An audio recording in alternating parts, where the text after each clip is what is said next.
Thanks, Heidi. In addition to all the thank yous that went out, I wanted to offer a special thank you to the California Product Stewardship Council. Heidi, Donna, Katie, they've been doing great work for many years, and I encourage you all from local government to join CPSC if you haven't already.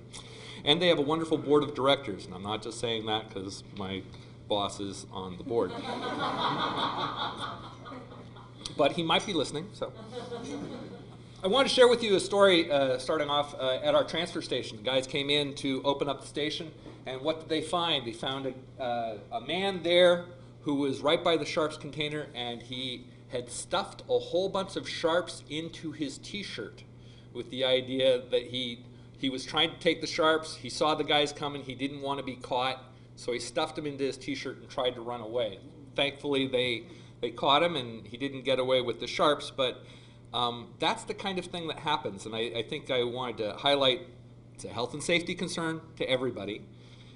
It's a security issue, because if they're unlocked and they're available, then there's a security issue. And in some ways, it's a cost issue. They had to think about whether or not they wanted to try to catch the guy, because if he took away those sharps, we wouldn't have to pay for managing. So, in my opinion, the characteristics of an effective home sharps program would be that every time you got sharps, they came with a sharps disposal container and instructions about what to do with it. There would be sharps reduction, namely that the amount of material that needed to be handled in a sharps program would be just the sharps portion and not the rest of the injectable. That's not what we currently have. Also, disposal would be widely available at most pharmacies and dispensaries. And finally, that this system would be paid by producers. Clearly, that's a long ways from where we currently stand. Where do I click? Does that work? No. The mouse. Okay. There we go. So, there's a Chinese proverb. If we do not change our direction, we may end up where we're headed.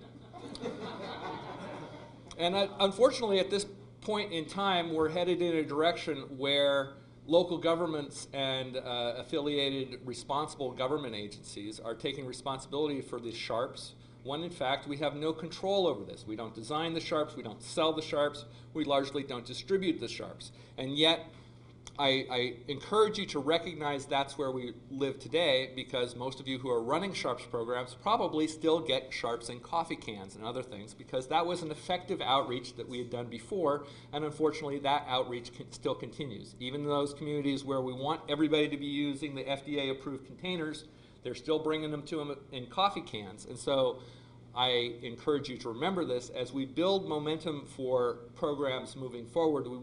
We do not want to build momentum in behaviors that people will need to change later. So we don't want to have people bringing their sharps to the sheriff's department, for example, if that's really not where we want sharps to go in the long run. So each and every improperly disposed sharp is a concern, whether it's on the beach, whether it's in the recycling bin, they're all concerns. Take back and extended producer responsibility programs are appropriate, especially for all materials that have been banned from disposals, including sharps.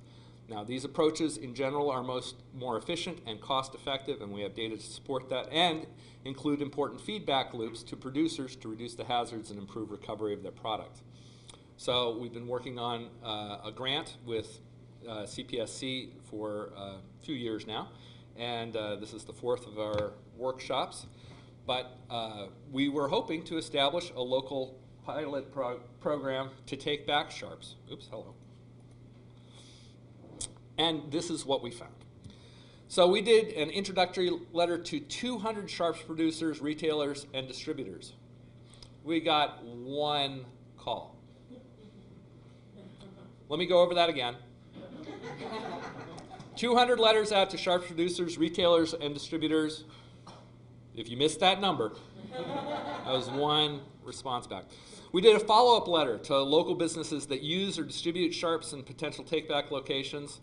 We got 2 responses back, one from a doctor's office, one from an interested retailer who actually wanted to provide the service, and then his corporate bosses said, no, we're not doing that. And in fact, they used to be selling FDA-approved containers. Now they only sell mail-back containers. They don't even sell the right containers anymore.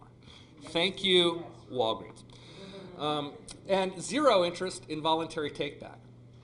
0. So we have momentum for the status quo right now, which is local health and safety concerns drive home-generated sharps collection points to be at local government facilities, and concerns about illegal disposal drive most public agencies to offer the service at no charge, as we do, which essentially requires subsidy from some other source of revenue. Because otherwise, if you start charging for it, then you receive even less sharps, which is not exactly success. And so that in itself is a problem, because local governments offering free services, retailers and distributors of sharps are mostly interested in reducing their costs without increasing their risks or hassles, so most are not interested in take-back, at least in our community.